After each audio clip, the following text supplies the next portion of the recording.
So hey everyone and welcome back to another budget photography video. Now in this video I want to talk to you guys about what I use to edit with, whether that be pictures or video, like what I do here.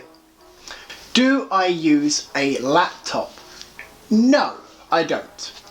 I do have a laptop, quite old to be fair, but I've not used this for much editing, like, at all. It has okay specs, but it's not suited to what I want or what I need as a photographer or filmmaker. And the main thing being is the fact of just how heavy this is. Now this is a 1 terabyte machine, so this has a lot of storage. And that's one thing that I like about it. And it has lots of different ports. It has HDMI, it has Ethernet, it has USB 2, it has headphones, it has an SD card slot there with 128 gigs. But as I said, I don't use that. What I use actually is a iPad.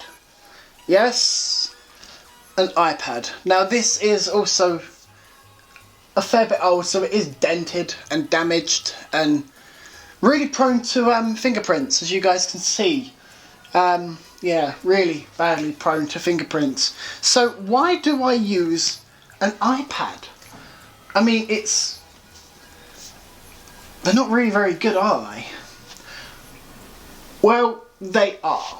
For me and for a lot of photographers and filmmakers, purely because of the apps that they have on them. Now, a lot of apps that are on the iPad or on iPhone are available on the Play Store. But because of the wide variety of Android phones and Android tablets, they're not the best. They can in some cases be very, very buggy or just don't work really at all. But when you have an app designed purely for a device, such as an iOS device, they work perfectly and seamlessly. They just work perfectly. Now, the editing apps that I use primarily are LumaFusion or LumaTouch or LumaTorch, whatever you want to call it, whatever it's called. I call it LumaFusion, so we'll call it LumaFusion. I think it's changed names since then. I also use Lightroom to edit landscapes, and Photoshop for any photo manipulation that I need to do. And well, I've got basically everything that I would need on this iPad. Now, this isn't a very big storage. I only got the 32 gigabytes, which was my mistake, because I can't have many files or apps on there at once, because it just builds up the storage. So that was my fault. I should have brought a bigger storage option than what I thought I would need. I thought I would be okay with 32 gigabytes, but apparently not.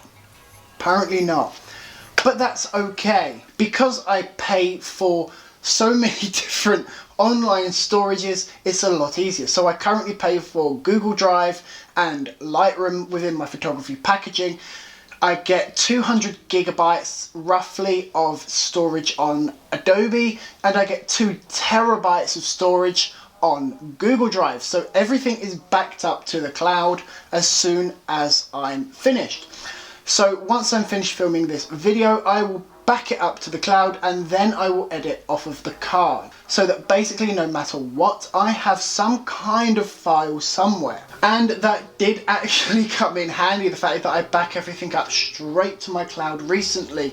Because, well, I'm working on a side project that I don't know whether or not I'm going to release on here at the moment. But I was halfway through editing the video, or part of the video, I should say. Something happened, I fecked up, and I lost the editing timeline. I just lost, the files got corrupted or just went missing on the timeline.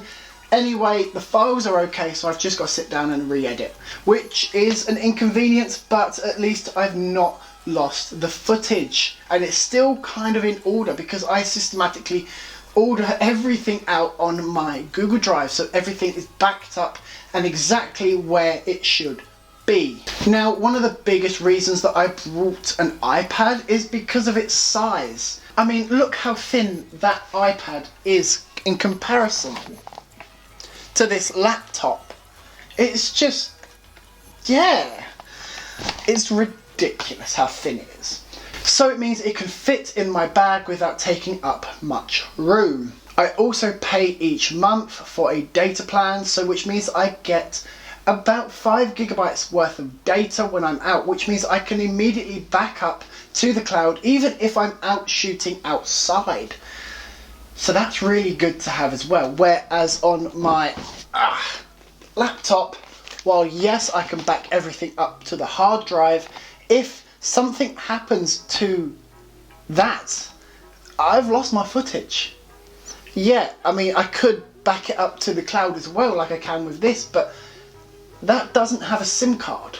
As far as I know, I think there's only like maybe 1 or 2 laptops that have their own data plans, and they are ridiculously expensive. I picked this up for about £400. Now I'm going to get a load of people being really angry, the fact that I'm going iPad, oh, why don't you go this, it's cheaper and better, blah, blah, blah. This is what works for me as a photographer, as a learning filmmaker.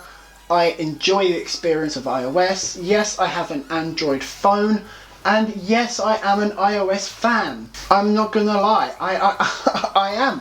I don't really like Android. I don't like how they lay things out. It just bugs me.